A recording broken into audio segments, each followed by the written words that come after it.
même le président élu azali chrétien non mais mokola ko comme mokonza mboka le sambo na yekeza ye moko en privé okomona ndeko Chilombo non na bible ya monene boye na loboko ako tambola nango mais to conseiller kaya ça lokola Zaché mokola kutana kina Yesu azonga ki akeko mfalanga ya l'état mpako ya l'état détourna ka kozongisa yango akozongisa la bato après ayekolanda Yesu alobi oza sauvé mais moto azu victoire à peuple azongisa victoire te mazu bible ya monene na azu bible ya tiena maboko akene église alobi je consacre le Congo à Dieu non toye awa te pona moto akoloba pona kende kotala bato kuna fona kena Mercedes non pona ko libérer mboka il faut des sacrifices et sacrifices on les a fait nous les faisons et nous les ferons encore demain. Félix na Kabila chaque semaine Félix et Kabila sur le téléphone. Mais comme Kabila est malin, atali boabi Félix ali ro fayu la kotika makambo te. Soki kangana to kwangama visiblement est-ce que le kame comme la biso. Ngai na zongisi. Yo loba na peuple était obengani ngai, okwesi ngai. Peuple ali ngai yo. Mais yo continuer ko servir d'intérêt na ngai. C'est un jeu de dupes. Nous sommes prêts. Il y a quoi imposer volonté à peuple. Glissement et même une seconde, même un demi-tiers soana, Félix a posé un vote. Ce qui peut pas exiger l'élection anticipée. Et bon, quand glissement en 2021 a conduit Mayango.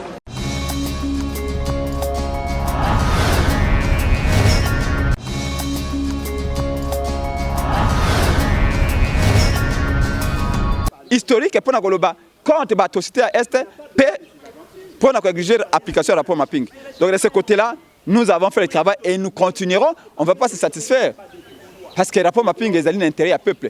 C'est notre travail à nous. Le collaborateur à peuple, il y a qu'à vulgariser le rapport mapping. Mais je voudrais insister sur le fait qu'il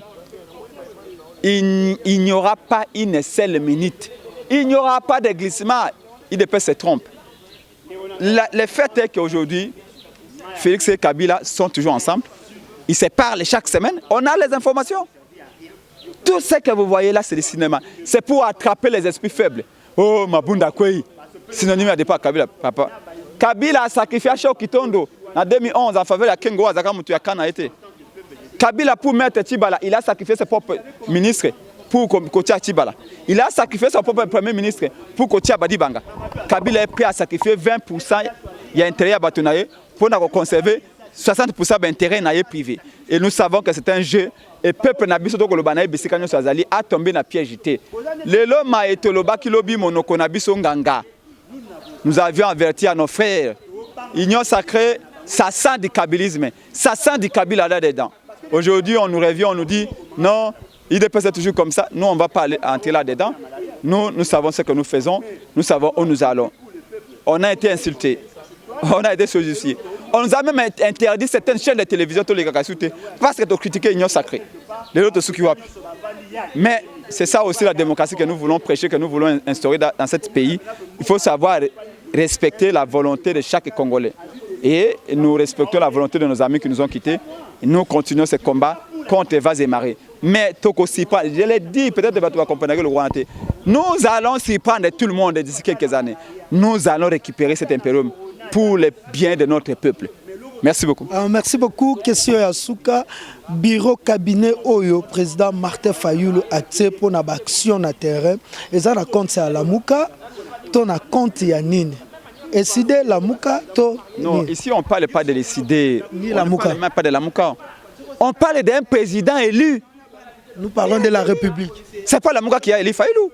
Ce n'est pas le président qui a élu Fayoulou. Ce n'est même pas mon parti de Congo, c'est le peuple qui a élu.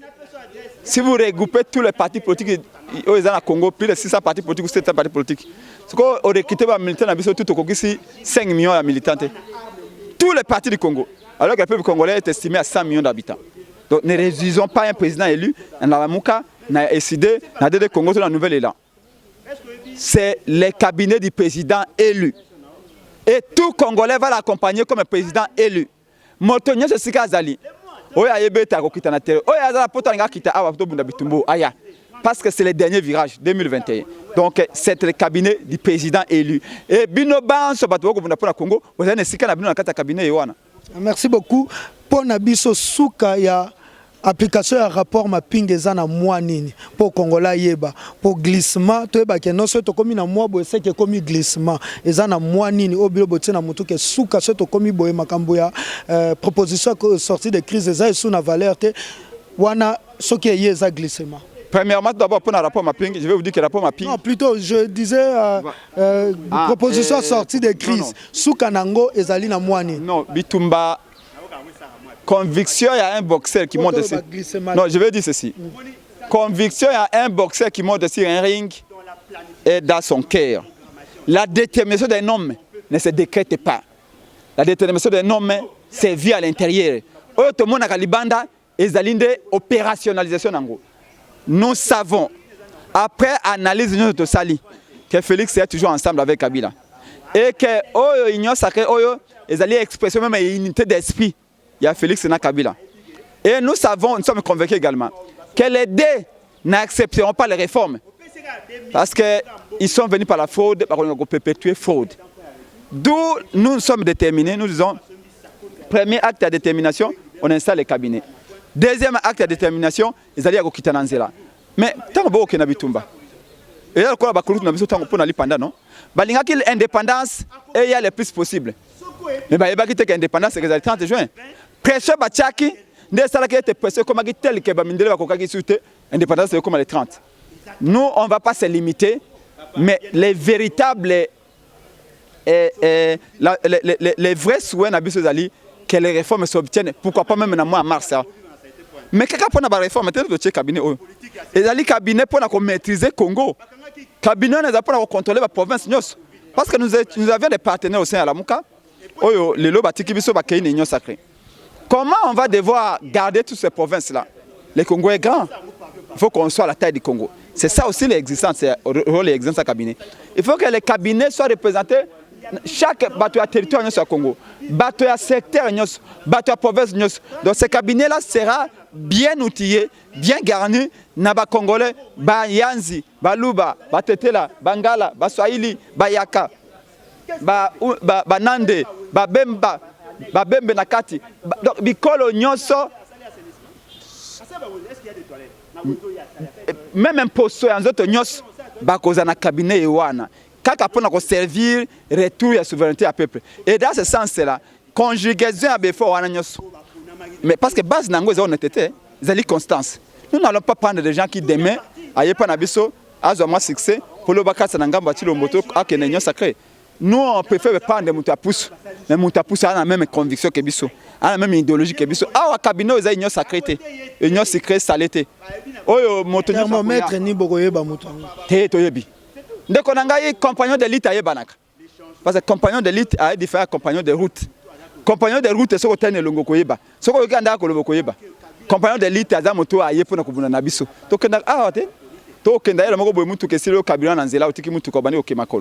Ça, c'est la lite. Mais tu as pour la Mercedes. Non. Pour libérer Mboka, il faut des sacrifices. Et sacrifices, on les a faits. Nous le faisons et nous le ferons encore demain. Et donc, cabinet, on va vendre belé pour réfléchir. Tu as annoncé qu'il n'y a pas de bâti. Donc, il y a le cabinet aux taille à Congo et dans le Congo, il y a un résultat. Peut-être qu'on obtenir la réforme dans un meilleur délai. Vous allez le vivre. Merci beaucoup. Totuni Bolobi était botali vraiment maïetali ba point tout na point spirituel. Est-ce que le président élu Martin Fayulu a continué parce que tant que le Bamundela a qui pression, bato lelo ya bamangomba pe balobi que pression on est plus spirituelle que charnelle pour résistance ya Mosuni et akika ko compléter na o etali spirituel na kati ya cabinet oyo mokonzi Martin Fayulu até est-ce que parti etali spiritualité ezali. Bon, tu sais, il faut toujours éviter de parler côté spirituel parce que chacun a sa croyance. Yo peut-être on dit mais tata wonda. Niko maenge peut-être on a na kana peut-être ya ni mané kimbangu. To kimpavita. Ngai peut-être na sambela ngongole teta et pas ngai na batetela kuna. Peut-être beko ko ngai atikela ngai peut-être moi lititi moko yebite. Mais ngai na ali chrétien. Président élu Martin Fayulu azali chrétien. Azali ba conviction religieuse naie. Akosambela nzambe naie. Et l'autre lobi moto na mutasambela nzambe naie. C'est quoi les musulmans? Sambela oyo nzambe lobi bitumba o accompagner yango. Yo so on dit melaka kimpavita. Tema bongo na sebenga kimpavita. Ngai nazali chrétien. Na ndi melaka Yesu Kristo Masia na kotia mabongo na se pour na kosambela Yesu Kristo Masia accompagner combat na ngai pour libération ezali pe libération idéologique, spirituelle, pe physique. yango wana tout et même la libération territoriale. Donc je suis d'accord avec vous que combat il faut dans ma dimension, mais à chacun son Dieu. Et voilà, ça aussi, c'est ça la démocratie spirituelle. À chacun son Dieu, tout le monde à chacun son choix. Pour que dans la République, beaucoup bunda, bon libéré, batopé à Félix Tshilombo Bazali, batopé à Kabila Bazali, batopé à Ni Bazali, tango beaucoup bundé la motonio. Pourquoi pas laisser à chacun son choix, qu'on fasse la peine en gambo, qu'on t'a la bateau anaba. Liberté de religion, ils allaient même consacrer dans la constitution, parce que le Congo est état laïque. Ça veut dire que nous avons Nzambe naye Nzambe à Congo te. Même le président Eli, azali chrétien non, mais mukola ko comme mokonzi mboka, le sambo naye keza ye moko en privé. O comme on ndeko Tshilombo non, na Bible ya monene boye na loboko. Ako tambola nango. Mais to conseiller kaya ça lokola Zaché. Zaché mokola kutana kina Yesu. Azonga ki akeko mfalanga ya l'état, mpako ya l'état de tunaka akeko zongisa yango. Akeko zongisela bato. Après ayeko landa Yesu, Yesu alobi oza sauver. Mais moto a eu victoire à peuple. Azok c'est victoire te ma Bible ya monene na azu Bible ya tiena maboko à quelle église alors je consacre le Congo à Dieu. Non. Le Congo ne comme pas Dieu peut-être un enfer, peut-être pas Satan mais pas Nzambe te. Pour le sambo ya moto mabe et peut ça Nzambe kanda. Maintenant à ce qui concerne prière et nous laissons à chacun de vivre sa foi chrétienne. Et ou sa foi religieuse, pas chrétienne mais religieuse parce que 1000 religions, 1000 croyants. De ce côté-là, il n'y a pas de dictature. Même Yesu Christ Massi à lobby, vous avez la voie de la vie et la voie de la mort. C'est à vous de choisir. Oui, que non. Et si le plan spirituel, bisoban sur le roi to kunda bitumbo na lamuka, to za lobe na sima kimbango. Muto alingi na koza na sima kimbango, aza na sima kimbango. O alingi koza na sima Yesu, aza na sima Yesu. O alingi pe koza na sima Buddha, e sima ya ba comment monsieur bang sa ngai. Donc na sima ya basima ya Nzambe ya ba indien azala sima kuna de Krishna. Ah oui, voilà. Bon, Buddha ya bashino. Soko Nzambe la kuna na ebite menga na zali chrétien donc na ebi obeo ya ngai. Et donc oya lingi pe ko zala Nzambe akoko na biso kuna loja akozala kuna. Mais nous sommes convaincus que combat oyo il est important que la dimension spirituelle soit prise en compte. Et je suis ravi d'avance parce que je sais qu'il y a des femmes et d'hommes qui prient pour nous. Na Rome, en France, aux États-Unis, na Bongandanga, na Basankusu, na Otuele, na Lodja, na Katakokombe, na Mbujimai, na Kananga. Il y a des gens qui prient pour nous, Bisika Nyoso, et nous savons que Pierre n'a pas de force et que garder ce compte va complot à Banguna. Merci beaucoup. Kulutu Presepenge, numéro de téléphone, na Lilobana Soukana peuple congolais. Le numéro de téléphone est à plus 243 85 324 73 00 plus 243 85 324 73 00. Le basu kezali a représenté ba condoléances si tu as kosenga Nzambe a soutenir bandeko na biso banso na kata Congo pe na libanda o ba perdre bandeko na bango na pandémie oyo ba bengi coronavirus parce que beaucoup de Congolaises pe ba Congolais ba perdre vie na vie na bango na pandémie oyo. Nous disons que nous sommes de loin ensemble avec eux ne balobaka loin des yeux près du cœur et que Nzambe Nabiso abattre la bango apesa bango courage et nous sommes ensemble avec eux et puis bandeko Nabiso ya est bazali massacrer régulièrement maintenant parce que comme le coup la fait d'hiver va massacrer tout le belango moins 5 minutes après to bosani mais nous savons qu'il n'y a qu'une seule façon pour rétablir plutôt que tia ba Congolais en sécurité ezali ya kozwa ba Congolais ba compétents au bazali vraiment élu par le peuple au bazali libre. Parce qu'aujourd'hui, les problèmes, c'est qu'il n'est pas libre. Tant aux parrains, il y a un régime comme Kagame. Comment voulez-vous être libre? Ils allaient pour la manifestation de grandes aveugles. Pour mobiliser. Parce que ça, c'est référé même à la présidium, à l'époque, avant la Mouka. La Mouka a deux objectifs. Il y a des bossos, la Mouka a gagné par l'élection. Des résolutions. La Mouka est le comme résolution à mi-balé, la Mouka est que mobiliser le peuple pour la souveraineté dans la Bokonaï. Ce qui veut dire que la Mouka est le zama kamupia que nous négocier pouvoir 2 ministères, 3 ministères et qu'on négocie primature et qu'on négocie. Banane bakozong. Bakozong là. Maman, comment que la mawa ezali bande ko na biso lokola ya Ituri. province ya Ituri ya territoire Irumu 49 Congolais pigmés autour assassinés basi na bana bato wana photo ke la mawa photo ke la mawa ba fonctionnaire o ebele bana bo plutôt sikawa ba même pas na 1000 fois pour bana na bango ba tuba bango tomba c'est pas les acteurs politiques ba yebango so ba kende ki na union sake ba kende ki ana mi conscience to yebisa ke bango ba kende ki ana mi conscience to ningu polémique wana te mama yo na tongo okei na chetemba na bode bini na butu na tongo okei pa Moïse Bi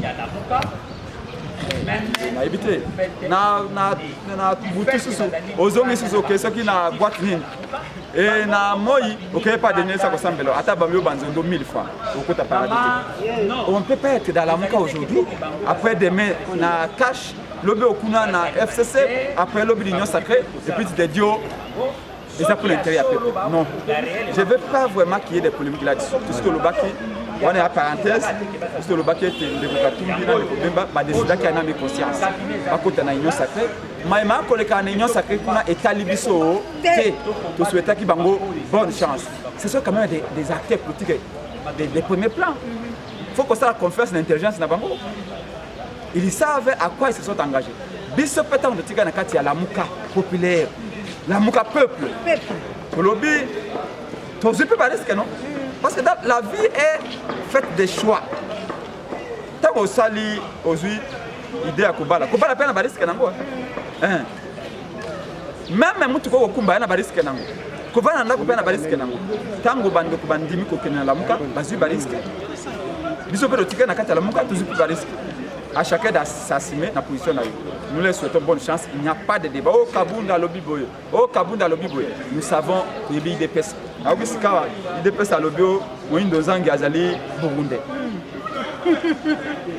Pour bango bapesa ka ba nationalité ndenge balingi. Tango segele bango démission ba sepele. Oui, tango atindeli bango ba député, bapesi bango ba mbongo pona ko corrompre ba député, wana n'y avait pas de problème.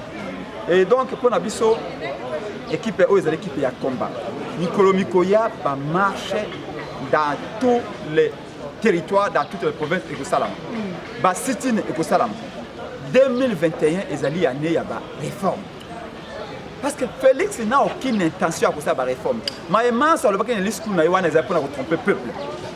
Contrairement à ce que les gens pensent, et nous l'avions dit, Félix n'a Kabila ba makansimoko Tino Lelo. Félix na Kabila, chaque semaine, Félix et Kabila sur le téléphone.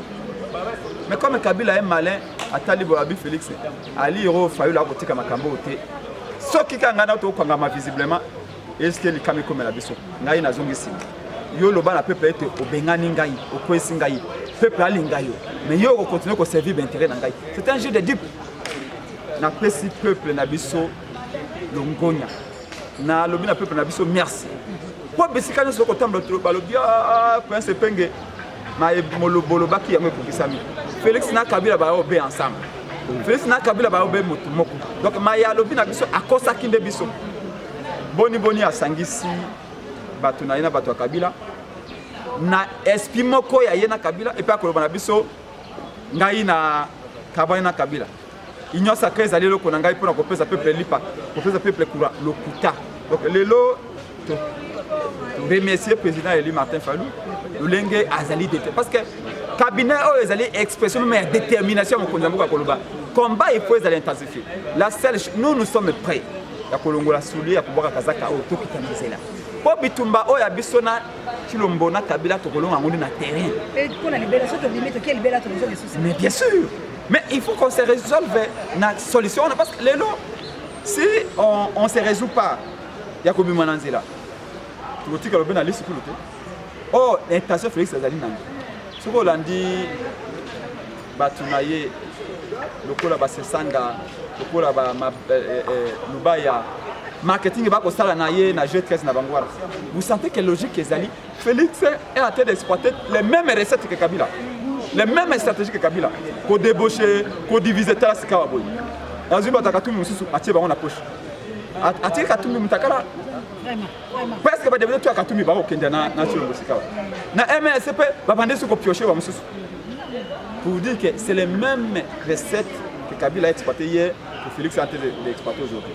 Donc biso to remercier mon konzambo Martin Fayulu ninga zu décision ya ko tia équipe oyo tolingi na mikolo ya atako coronavirus ezali tolingi kozwa risque te bande konso ko fana maladie oyo mais tolingi to mona pe clair na makaba corona po mikolo ya lobi kuna to kita na nzela to obtenir ba réforme yango et que ma biso na économie ya sika mais na kosuki na likambo mo konzamboka pa lobi na lesikulu na ye à travers des na ya cabinet kulutu mwalimo to lobi glissement eko ya la te na ide pas ba ko rêver bako rêver bango bakanisa kete to na contexte ya 2017 oyo tozaka na parlementaire de buto tozaka na ba combattant lelo ide pas abimisi bato manzela biso de bimisi nanzela da to l'équipe on est belle po balobaka 37 ans d'élite mais 37 ans d'élite vous êtes incapable de faire élire votre candidat à l'élection présidentielle. Vous étiez obligé d'entrer par la petite porte na pouvoir. Nous sommes prêts. Il y a quoi imposer volonté à peuple. Glissement et même une seconde, même demi-tiers soana, Félix a posé un vote. Ce qui peut pas exiger l'élection anticipée. Et bon, le glissement en 2021 a condamné. Donc, na tondio botondi na mikolo mikoya bokomo na biso ban sonanzela to pesi nongo na mokonzamboka petro bete peuple congolais a organisé libanda mboka comme na kati mboka na sima la muka na sima de Congo na sima résidé na sima nouvelle là surtout na sima mokonzamboka Martin Fayulu pete bitumba oyo peuple alonga ngo na mikolo mikoya ala avant-hier le to zali mokolo mercredi lobby mardi Félix a recevoir des émissaires ya Kagame na palais awa pour na kolobela makambo ya sécurité na est. Donc lui pense que c'est de Kagame qui viendra la paix à l'est du pays. C'est très grave.